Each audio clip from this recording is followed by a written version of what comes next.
se passe à Gaza, c'est simplement incroyable. C'est incroyable. Et aujourd'hui, ça se passe sous nos yeux. Sous nos yeux, on voit ce genre de catastrophe. Et chacun d'entre nous, on a des états émotionnels différents. Chaque personne, euh, voilà, il réagit différemment, etc. Et on cherche tous, je pense, à faire quelque chose. À vouloir. Quand on voit des images chocs comme ça, on veut tout de suite intervenir. On veut que ça cesse. Ça, c'est totalement normal. Et on demande à Allah qu'Allah fasse que ça cesse rapidement. Et moi, je me suis posé la question, que faire? Qu'est-ce que je peux faire, moi, à ma hauteur, tu vois? Et je pense que chacun d'entre nous pense à ça. Et la hawla wa la quwwata illa billah. Toute la force et puissance appartient à Allah. Déjà, dès qu'on se minimise, dans le sens où on se connaît, on sait que nous, on n'a pas de force, on n'a pas la puissance. Mais la puissance tout entière vient d'Allah. On remet tout entre les mains d'Allah. Déjà, ça, c'est la premier pas vers la victoire. Deuxième chose, parce que c'est ce que le prophète et les compagnons, ils ont fait. Et après cette période de difficulté, il leur a donné l'aisance. Et il leur a donné la victoire, etc. Mais ils sont passés par cette étape.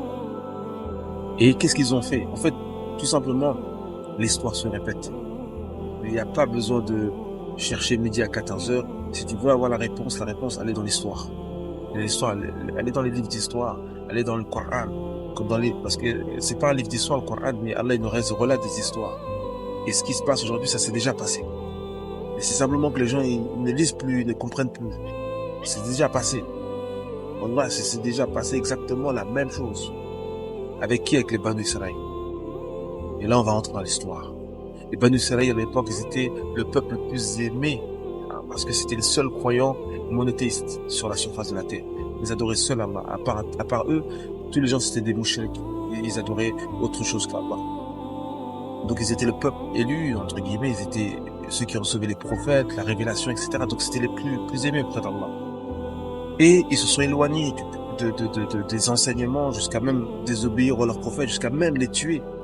Hein, ils se sont éloignés gravement loin. Et qu'est-ce qui s'est passé à ce moment-là?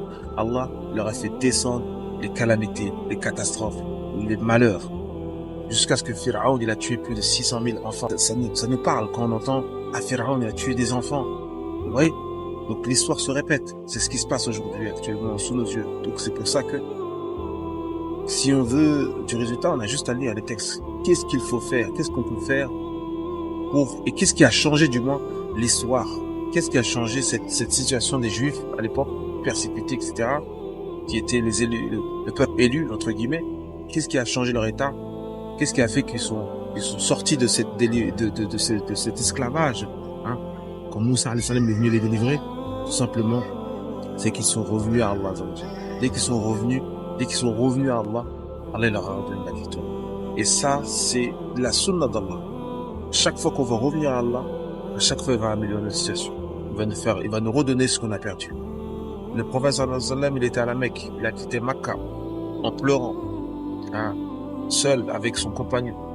Et il est revenu 10 ans après avec plus de 10 000 compagnons, conquérants, victorieux. Oui, tout simplement parce que ils se sont préparés pendant 13 années à la Mecque avec l'enseignement profond et fondamental de Tawhid.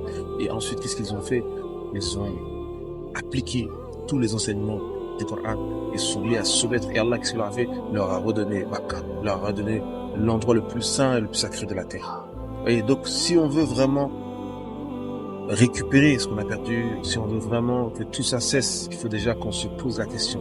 Nous, personnellement, individuellement, où est-ce que nous sommes par rapport à notre religion, notre application des ordres d'Allah, hein, notre éloignement du mal, etc. Comme Allah dans le Coran, il dit, et je terminerai par cela, Allah ne change pas l'état d'un peuple dès lors que les gens qui composent ce peuple ne changeront pas ce qu'il y a en eux-mêmes, tout simplement.